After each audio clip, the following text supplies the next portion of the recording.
6వ వచనంకి 24:6 సంఖ్యాకాండం 24:6. వాగుల వలె అవి వ్యాపించి ఉన్నవి, నది తీరమందలి తోట వలెను యెహోవా వాటిని అగరు చెట్ల వలెను నీళ్ల యొద్దనున్న దేవదారి వృక్షముల వలెను అవి ఉన్నవి. నీళ్లు అతని బొక్కెనల నుండి కారును. చాలండి చాలు. ఏమన్నాడు? నీళ్లు ఎక్కడి నుండి కారుతాయి? బొక్కెనల నుండి కారుతాయి. అంటే మనం ఒక విషయం చూడండి, ఈ విషయం ఎప్పుడైనా ఆలోచించినారా? అర్థమైందా?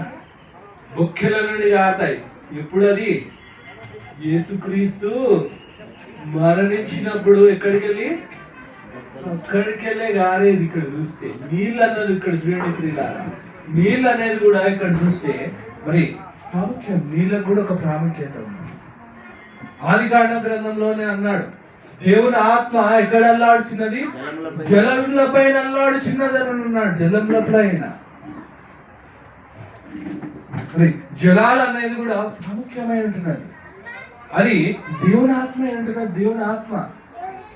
అందుకొరకు ఇక్కడ మరి చూడండి ఏమైనది, మరి మరియమ గర్భం ఏమన్నాడు? పరిశుద్ధాత్మ నీ మీదకి వచ్చి అని అన్నాడు.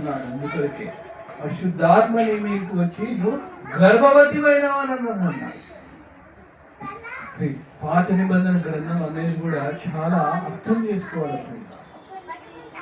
మనందరికీ తెలుసు, మరి చూస్తే సంతానం గురించి చెప్పినాడు. సంతానం అనేది ఎప్పుడు నెరవేర్చబడినది? ఎప్పుడైతే యేసుక్రీస్తు వచ్చినాడో ఆ సంతానం అనేది బాగుపడినది ప్రియులారా, బాగుపడిపోయినది. ఇక్కడ అది అభివృద్ధి అయినది. ఇక్కడ చూస్తే మరి తిరిగి ఈ సమయంలో ఉపద్య గ్రంథంకి వెళ్ళి మరి కొన్ని విషయాలు మనం నేర్చుకుందాం ప్రియులారా.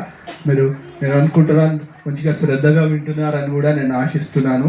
మరి వాక్యంని తెలుసుకోవాలంటే ఇట్లాంటి లోతైన విషయాలు మనం శ్రద్ధగా పెట్టాలా, మరి అంతేకాకుండా వినాలా కూడా అని నేను మనవి చేస్తున్నాను ప్రియులారా. మరి 6వ వచనం, 1వ అధ్యాయం 6వ వచనంకి వెళ్ళి దయచేసి.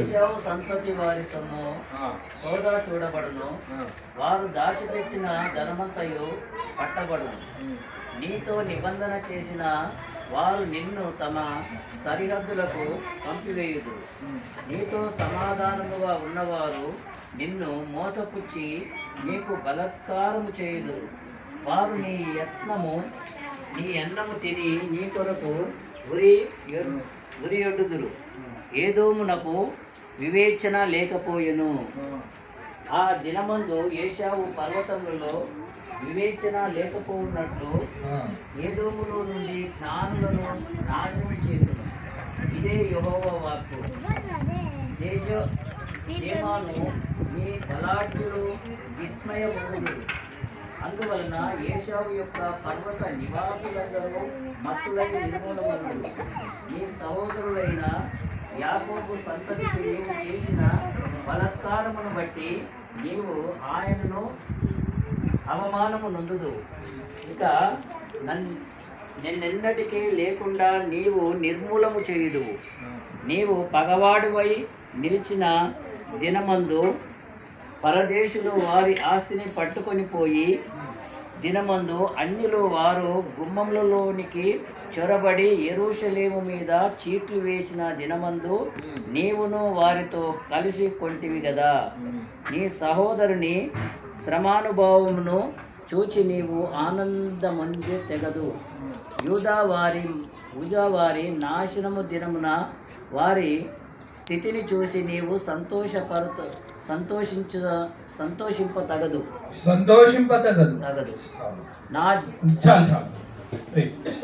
ఇప్పుడు మనం చూస్తున్నాం ఏంటంటే ఏదోంకి వెళ్ళేది ఆస్తి విషయం చూసినాం. ఇప్పుడు ఏంది 3వ విషయం ఏంటంటే జ్ఞానం విషయమే చూస్తున్నాం. ఏదో మీరు ఏమనుకున్నారంటే మేము జ్ఞానం కలిగిన వాళ్ళమని అనుకున్నారు. కానీ ఇక్కడ చూస్తే చూడండి, దేవుని యొక్క తలంపులకు మానవుని యొక్క తలంపులకు చాలా వ్యత్యాసం ఉన్నది. యెషయా ప్రవక్త అందుకొరకే అంటాడు, మీ తలంపులు నా తలంపుల వంటి కావు, మీ మార్గాలు నా మార్గముల వంటి కావని అన్నాడు. అందుకొరకే దేవుని యొక్క వాక్యంలో అన్నాడు. మరి ఏషాసాను ఏదో మీలకి ఏంటంటే ఇక్కడ ఒక అహంకారం, తెలివి మంతులం, ఐశ్వర్యవంతులము అని ఏమవుతున్నారు, మీరు మరి బాగా హెచ్చించుకుంటున్నారు. కానీ దేవుడు ఇక్కడ అందుకొరకే చెప్తున్నాడు, మీకు కృంగిపోయే స్థితి వస్తుంది, మీకు ఏ మాత్రం జ్ఞానులు ఉండాలని అన్నారు ఇక్కడ. అందుకొరకే చూడండి, మరి ప్రవక్త అయినటువంటి యెషయా గ్రంథంలో మనం చూస్తాం, 60వ అధ్యాయం 6వ వచనంకి వెళ్ళి మనం చదువుకుందాం. ఈ సమయంలో ప్రవక్త అయినటువంటి యెషయా 60వ అధ్యాయం 6వ వచనంలో చూద్దాం. ఒంటెల సమూహము మిద్యాను ఏయిపాల చేత ఒంటెలను నీ దేశం మీదికి వ్యాపించును. వారందరూ షేబో నుండి వచ్చెదరు, బంగారమును ధూపద్రవ్యమును తీసుకొని వచ్చెదరు, యెహోవా స్తోత్రములను ప్రకటించెదరు. చాలండి. ఇక్కడ ఏమన్నాడు 6వ వచనంలో చివరిలో మనం చూస్తున్నాము, ఏంటి, బంగారము ధూపద్రవ్యములను అన్నిటినీ ఎవరు దేనికి సూచన అయి ఉంటున్నారు? తూర్పు దేశపు జ్ఞానులను విషయమే ఇక్కడ దీన్ని సూచించినాడు. ఇక్కడ చూస్తే తూర్పు దేశపు జ్ఞానులు ఏం చేస్తారు? క్రీస్తు జన్మించినప్పుడు బంగారమును, సామ్రాణిని, బోలాన్ని తెచ్చిస్తారు.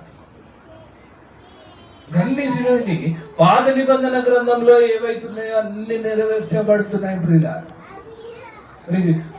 దేవుని మాటలంటూ నెరవేరలేదంటూ ఏ ప్రసక్తి లేదు ప్రియులారా. ఏదో మీరు అనుకున్నారు, జ్ఞానులు మేము చాలా జ్ఞానులమని అనుకున్నారు. మరి అందుకొరకే ఏమైనది, మరి జ్ఞానం కూడా నాశనం అయిపోయినారు. మరి అందుకొరకు ఇక్కడ చూస్తున్నాం, మత్తయి సువార్తలో మనం గమనిస్తున్నాం. మత్తయి సువార్త 2వ అధ్యాయంలో మనం చూసినట్టయితే, మరి 2వ అధ్యాయం 4వ వచనంలో చూస్తున్నాం. కాబట్టి రాజు ప్రధాన యాజకులను ప్రజలలో నుండి శాస్త్రులను అందరినీ సమకూర్చి క్రీస్తు ఎక్కడ పుట్టునని వారిని అడిగాను. చూసినారా ప్రియులారా, వీళ్ళెవరు? ఏదో వంశం కాదు. ఇక్కడ వీళ్ళెవరు? ఇశ్రాయేలుకు చెందిన వారు, యాజకులు, శాస్త్రులు. వీళ్ళంతా ఇక్కడ ఏం చేస్తారు? క్రీస్తు యొక్క ఏమంటారు జననం ఎక్కడ జరుగుతున్నది అనేది కూడా మనం చూస్తున్నాం. బెత్లెహేము పురమున మీకా ప్రవక్త ప్రవచించున్నాడు 5వ అధ్యాయం 2వ వచనంలో. తర్వాత మనం చూస్తాం ఎవరంటే తూర్పు దేశ జ్ఞానులు. మరి ఏం చేస్తారు? నక్షత్రాన్ని చూసి, చుక్కాను చూసి మేము వచ్చినాము. అందుకనే రాజు యొద్దకు వెళ్తాడు, జ్ఞానుల విషయమే చూస్తాం. ఇక్కడ ఏమైపోయినది అనేది కూడా చూస్తున్నాం. ఏదో వీళ్ళందరినీ కూడా దేవుడు ఎలా నాశనం చేస్తున్నాడు అనేది కూడా ఇక్కడ మనం చూస్తున్నాం ప్రియులారా. యూదా గోత్రం వారికి మరి చూడండి, ముఖ్యంగా ఏదోం వారికి మనమే చూసినాం. ఏదో మీరు జ్ఞానులు అనుకున్నారు కానీ ఏమైపోయినారు? నాశనం అయిపోయినారు. ఐశ్వర్యవంతులు అనుకుంటే ఐశ్వర్యవంతులు అంతా మరి చూడండి, మరి వారు ఏవేవైతున్నాయో మరి చూడండి, మొత్తం ఏమైనది దేవుడు లాగేసుకున్నాడు. మొత్తం వారి ఐశ్వర్యం కానీ నక్షత్రంలో అంటే హెచ్చింపులు అవన్నీ కూడా ఏమైపోయినాయి ఇప్పుడు ఇలాగా. మరి క్రీస్తు అక్కడ హెచ్చింపబడినాడు అనేది దేవుని యొక్క వాక్యంలో రాయబడి ఉంటున్నాడు. అందుకనే చూడండి, ఈ దినమన మనం అందరం కూడా మరి క్రీస్తు జనంలో మనం అంటున్నాం. నిజంగా మన క్రీస్తు జన్మమే ఉంటే ఏమి ఉండాలా? మన హృదయాలలో క్రీస్తు జన్మించినాడా లేదా అనేది మన హృదయాలను మనం పరీక్షించుకోవాల్సిన వారమే అంటున్నాం. క్రీస్తు జన్మించినాడు, బెత్లెహేములో జన్మించినాడు. కానీ వాక్య రీతిగా, ఆత్మీయ రీతిగా మనం చూస్తే ఎక్కడ జన్మించాలి? ఇప్పుడు నీ హృదయంలో జన్మించాలా? నీ హృదయంలో జన్మించాలి. ఈ వాక్యమే ఉంటుంది. మరి ఈ దినం ఓబద్యా గ్రంథంలోకి వెళ్ళి ఎవరు అనేది మనం అంతా చరిత్ర మొత్తం వెనుకకు వెళ్ళి అంతా మనం ఒక చరిత్రను మనం నేర్చుకున్నాం. దీనికి ఉన్న కథ ఏందనేది వెనుకకు మొత్తం వెళ్ళి అంతా మనం చూస్తున్నాం. మరి క్రీస్తు జననం అంటే కూడా మరి చూడండి, ముందు చెప్పబడిన అన్ని కూడా ఇక్కడ ఏమైనాయి? ప్రకటింపబడినది. అంతేకాకుండా ఇది నెరవేర్చబడినది కూడా. కాబట్టి ఈ మాటలు దేవుడు దీవించి ఆశీర్వదించిన కాక, ముఖ్యంగా సమయం ఇచ్చిన మన రాజరత్నమయ్య గారిని బట్టి నేను నేను ఎంతో అభినందిస్తున్నాను. మరి అంత కష్ట పరిస్థితులలో కూడా సంఘానికి వచ్చి ఎంతో ప్రేమతో మమ్మల్ని ఆహ్వానించి మరి వాక్యాన్ని బోధించడానికి ఇచ్చిన సమయాన్ని బట్టి కూడా ఆయనకి ఎంతో నేను వందనాలు తెలియజేస్తున్నాను. సమయం ఇచ్చినందుకు నా హృదయపూర్వక వందనాలు నేను తెలియజేస్తున్నాను.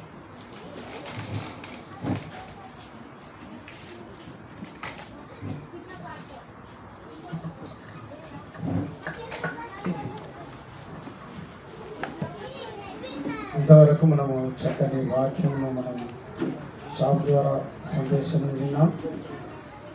నిజంగా నాడు లోక రక్షకుడు యేసుక్రీస్తు పుట్టిన వంశవాళి గురించి మనం విన్నాం. ఏదోము అంటే ఏశావు సంతానం, యాకోబు సంతానంలో నుంచే మరి యాకోబు సంతానము 12 మంది కుమారులు, 12 గోత్రములలో యూదా గోత్రంలో నుంచి యేసుక్రీస్తు రావడము, మరి ఏదోమీయులు గురించి చక్కగా వివరించిండు. నిజంగా వాస్తవానికి మరి దేవుడు మొట్టమొదటిగా మానవుడు తప్పిపోయినప్పుడు అబ్రహామును దేవుడు పిలిచిండు. అబ్రహామా, నేను చూపించే దేశమునకు నువ్వు వెళ్ళు అన్నాడు. అబ్రహాము విశ్వాసమును బట్టి దేవునికి స్వరము విని బయలుదేరినట్టుగా మనం చూస్తాం. అయితే అబ్రహాముకు సంతానం లేదు. దేవుడు ఆశీర్వదిస్తా అన్నాడు, కానీ సంతానం లేదు. ఎంత 90 ఏళ్ళ వయసులో దేవుడు ఇస్సాకును గర్భఫలముగా ఇయ్యడం మనం చూస్తాం. మరి అబ్రహాముకు సంతానము ఇస్సాకు. ఇస్సాకు సంతానంలో నుంచి వచ్చినది ఎవరు? ఏశావు, యాకోబు. ఇద్దరు గర్భంలో ఉండి పెన వేసుకుంటున్నారు. అంటే నేను ముందా అంటే గర్భంలో ఇద్దరు తొందరపడుతున్నా తల్లి గర్భంలో నుంచి బయటికి రావాలని. వాస్తవానికి మరి యాకోబు